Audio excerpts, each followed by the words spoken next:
2020 সালে করোনা টাইমে আমি মাশরুম বিজনেস শুরু করেছিলাম আমার ফ্যামিলিতে, কিন্তু মূলধন স্বল্পতার কারণে আমরা দীর্ঘদিন চালিয়ে যেতে পারি নাই।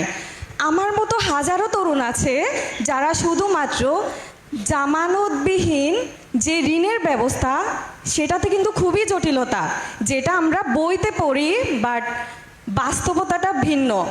কারোই কিন্তু জমি বা ওরকম থাকে না যে যেটা জমা দিয়ে যুক্ত ঋণ নিবে।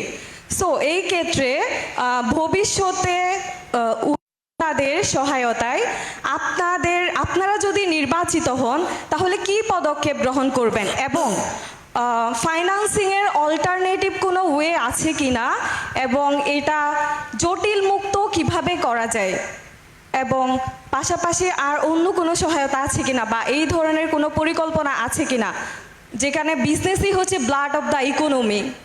Thank you so much. Thank you. আপনি যে উদ্যোগের কথা বলেছেন, যেটা আপনারা কোভিড সময় নিয়েছেন, বাংলাদেশে এরকম বহু ছোট ছোট উদ্যোক্তা আছে।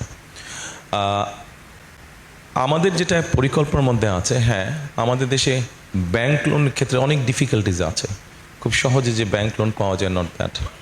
আমরা জিনিসটাকে ইজি করতে চাইছি।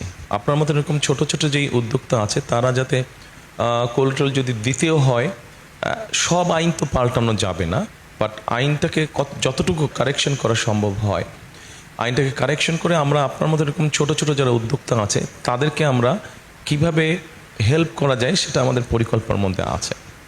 একই সাথে আমাদের পরিকল্পনার মধ্যে আরেকটা আছে, যেমন ধরেন অনেক স্টুডেন্ট এখন দেখা যাচ্ছে পড়ালেখা করতে জাপানে যাচ্ছে, পড়ালেখা করতে চায়নায় যাচ্ছে।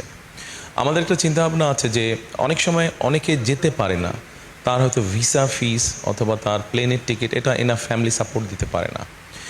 আমরা এখানে একটা চিন্তা ভাবনা করছি যে এরকম যারা আপনি যেরকম ছোট উদ্যোক্তা আপনি যেরকম সাপোর্ট চাচ্ছেন, ঠিক একইভাবে যারা পড়ালেখা করতে যেতে চাচ্ছে তাদেরকে স্টুডেন্ট লোন নামে কোন লোন দেওয়া যায় কিনা, এটা আমাদের একটা চিন্তা ভাবনার মধ্যে আছে। Thank you.